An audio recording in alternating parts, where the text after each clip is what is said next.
नमस्कार, आप देख रहे हैं हरियाणा का साप्ताहिक मौसम पूर्वानुमान का बुलेटिन। मैं हूं देवेंद्र त्रिपाठी और इसमें बात हम करेंगे 6 से लेकर 12 मार्च के मौसम की। दोस्तों, हरियाणा के ऊपर हरियाणा के कुछ जिलों में, खासतौर पर उत्तरी भागों में कई हिस्से ऐसे थे जहां पर पिछले सप्ताह में यानी कि मार्च की शुरुआत में भारी ओलावृष्टि हुई है, हेलस्टॉर्म हुआ है, जिसके चलते फसलों को बड़े पैमाने पर नुकसान पहुंचा है और किसानों के चेहरे पर चिंता की लकीरें साफ नजर आने लगी हैं। और इसके बारे में किसान सबसे ज़्यादा परेशान हैं, बाकी लोगों को छोड़कर। फिलहाल जो इस सप्ताह मौसम रहने की संभावना है 6 से लेकर 12 मार्च के दौरान, इसमें आपको बता दूं कि 6 से लेकर कम से कम ओवरऑल अगर मैं कहूं कि 11-12 मार्च तक ही पूरे सप्ताह भर पूरे राज्य भर में मौसम मुख्यतः साफ और शुष्क रहेगा, तो इसमें कोई अतिशयोक्ति नहीं होगी।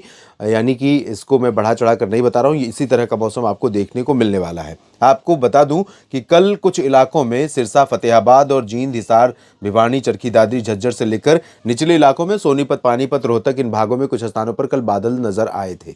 आज भी बादल दक्षिणी क्षेत्रों में कुछ स्थानों पर हैं और बीच बीच में आते जाते रहेंगे, बीच में धूप भी दिखाई पड़ेगी। और कल से यानी कि 7 मार्च से लेकर 11 मार्च के बीच में 7, 8, 9, 10, 11 5 दिन, आज को छोड़ दीजिए और आखिरी दिन को छोड़ दीजिए, तो 5 दिन लगातार उत्तर दिशा की ठंडी हवाएं पूरे हरियाणा को कवर करेंगी। और इसमें हिसार, सिरसा, फतेहाबाद, कैथल, कुरुक्षेत्र, करनाल, यमुनानगर, पंचकुला, अंबाला और चंडीगढ़ से लेकर नीचे तक नूंह और नारनौल, पलवल तक, इन सभी भागों में इंक्लूडिंग फरीदाबाद उत्तर दिशा की ठंडी हवाएं चलती रहेंगी।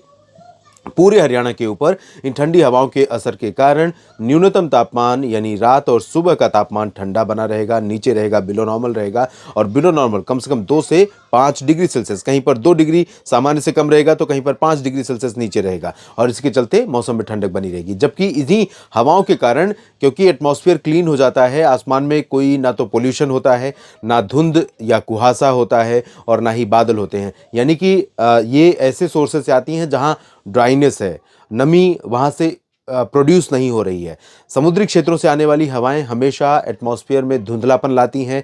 ड्राई रीजन से आने वाली हवाएं हमेशा एटमॉस्फेयर को क्लीन करती हैं। तो आसमान और धरती के बीच में, यानी जो धूप हमें दिखाई पड़ती है, उसके बीच में कोई व्यवधान नहीं रह पाता है। हवाएं उस व्यवधान को साफ कर देती हैं, तो बहुत ज़्यादा चमकती धूप दिखेगी। और इस धूप का असर कुछ इलाकों में अच्छे रूप में होगा, कुछ इलाकों में ख़राब रूप में, क्योंकि जहाँ पर ठंडी हवा का असर नहीं रहेगा वहाँ पर ये धूप असहनीय अभी से हो जाएगी, बहुत तेज़ धूप रहेगी।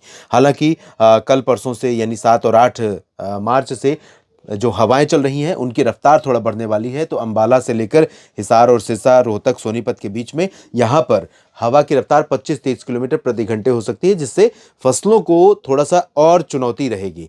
तो हवा की रफ्तार एक चुनौती है, कहीं पर धूप थोड़ी सी चुनौती बनेगी, कहीं पर सामान्य से नीचे तापमान थोड़ी चुनौती बनेगा। बाकी बारिश, ओलावृष्टि का खतरा नहीं है। लेकिन 12 मार्च से फिर से मौसम बदलने लगेगा। 11 मार्च से ही जब बादल आने शुरू हो जाएंगे, हवाओं का रुख बदल जाएगा और 11 मार्च से थोड़े बहुत बादल आएंगे। उसके बाद 12-13 मार्च से फिर से बारिश की संभावनाएं बनेंगी। अगले वीडियो में बात करेंगे इस बारे में, क्योंकि अभी थोड़ा समय की बात है, थोड़ा अंतराल है और कई बार बहुत नज़दीक पहुंचने पर पूर्वानुमान बदल जाते हैं। इसलिए मैं बहुत एक्यूरेटली नहीं कह पाऊंगा कि 14-15 मार्च को बारिश होगी ही, लेकिन संभावनाएं बन रही हैं। इस बुलेटिन में भी इतना ही। धन्यवाद।